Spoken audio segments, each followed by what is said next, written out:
Hello everyone! Before the release of the location, we heard about the existence of the city of Ochkonatlan. We were told that it was a ruined city with a high concentration of the abyss, which was destroyed by the local tyrant Ochkan.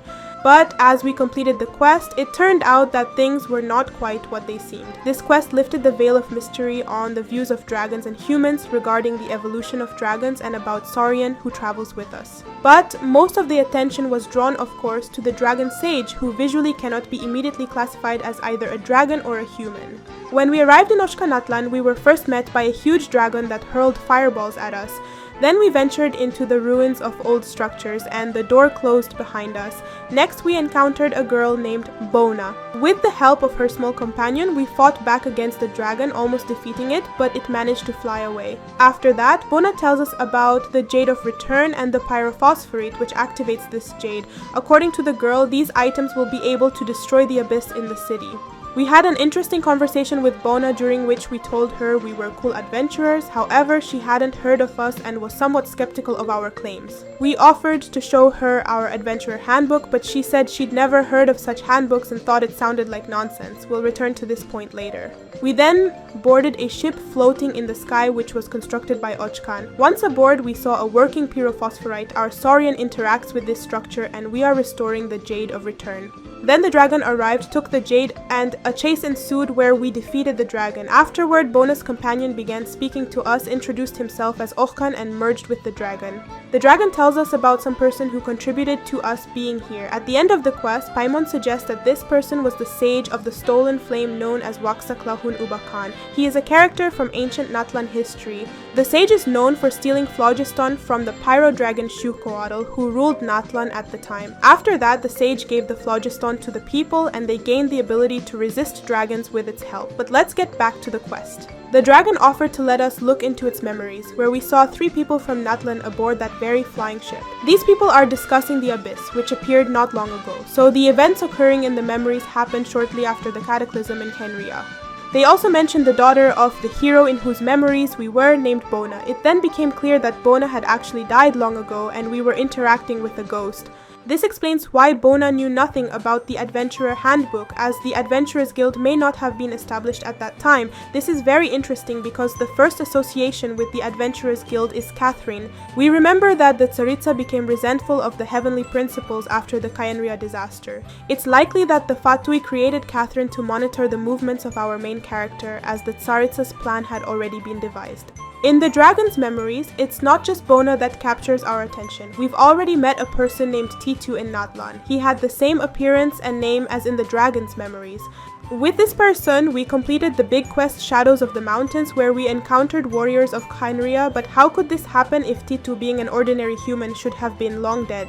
We know that the sage Waxaklahun Ubakan can take different forms, so I have a theory that Waxaklahun Ubakan was actually disguised as Titu and Bona, controlling or assisting us in our journeys through Natlan. If we approach Titu in the present and tell him we saw him in Ochkonatlan, he will reply that he has never been there and is simply a storyteller from the tribe Children of Echoes. In Natlan, we also encountered the NPC Legba, who is also present in the dragon's memories. We met Legba during the quest to the night What is Nights. He might have been a disguised sage as well.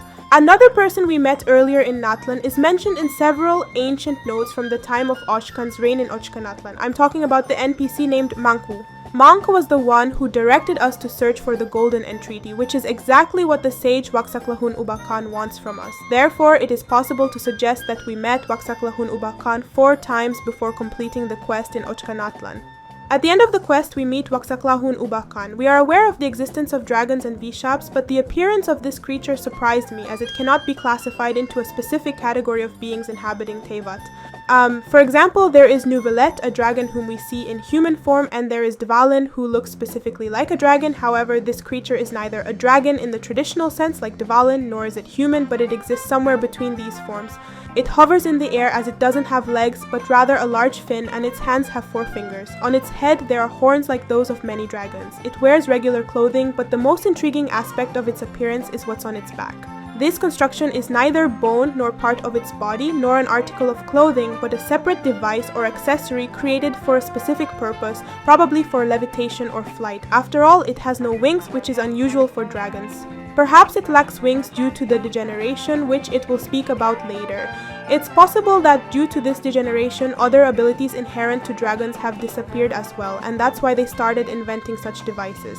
The creatures or robots from Dragonspine come to mind, those that have no description. One of them resembles more of a ruin guard and appears to be more ancient, judging by its appearance and wooden elements compared to other robots.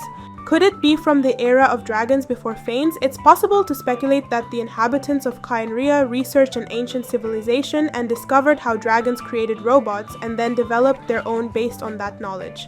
But these are just guesses. So let's return to the sage. We are conversing with the dragon sage who calls us the dragons chosen and states that we have finally arrived. When we ask who he is not quick to answer, saying that it doesn't matter, only that our conversation won't be interrupted. The sage tells us that only dragons are capable of evolving and no one else. He also notes that what is called evolution is actually adaptation to environmental conditions. So Neuvillette just adapted to human society. He calls humans the complete opposite of dragons, since most of them don't even know how to wield elements. Phanes cast them into Teyvat to survive and reshape the environment to their needs, but the weak humans managed to conquer Natlan and the whole world and reshape it for themselves, whereas the magnificent dragons who built a higher civilization are now considered wild beasts. The sage then notes that the powers of the Archons are insignificant compared to what he went through in the celestial battle, likely referring to the war with Phanes. He also mentions that dragons have such power that they have become prisoners of their own strength. After the fake death of the pyro dragon Shukoatl, their descendants began to bow submissively to the throne and gradually degraded. However, the sage saw hope in humans. Curiosity about the unknown, compassion for others, and the courage to take responsibility not only for oneself but also for others, these human qualities could lead to the creation of a powerful civilization. He also admitted that he was fond of humans and wished to understand them. Having lived among them, hope for the salvation of the dragon race was born within him. His hope was that his son, half-dragon with a human soul raised among humans, would kill the ancient Pyro Dragon and take possession of the Pyro throne. Nevertheless, he did not account for the role of the ex-Blanc and did not expect the betrayal of his son. But even the betrayal of Ochkan showed him that humans have much to learn, and yet he worries that the abyss might swallow these lands, questioning whether dragons should rely on humans. He addressed these words to our Saurian, adding at the end that his journey was not yet over and past a part of himself. The quest concluded shortly after. It's intriguing to learn that the civilization of dragons turned out to be quite advanced, which explains the mysterious constructs without descriptions on Dragonspine. They were likely created in the era of the dragon. It seems that when the inhabitants of Salvindagnir unearthed relics from the dragon times, Celestia shot a divine nails onto Dragonspine, so they would not reveal how the current gods came to power. Well, that's the end of my story. Thanks for watching. Write in the comments what you think about dragons and subscribe to my channel. It gives me more motivation to make videos more often and make them more interesting. See you soon, friends.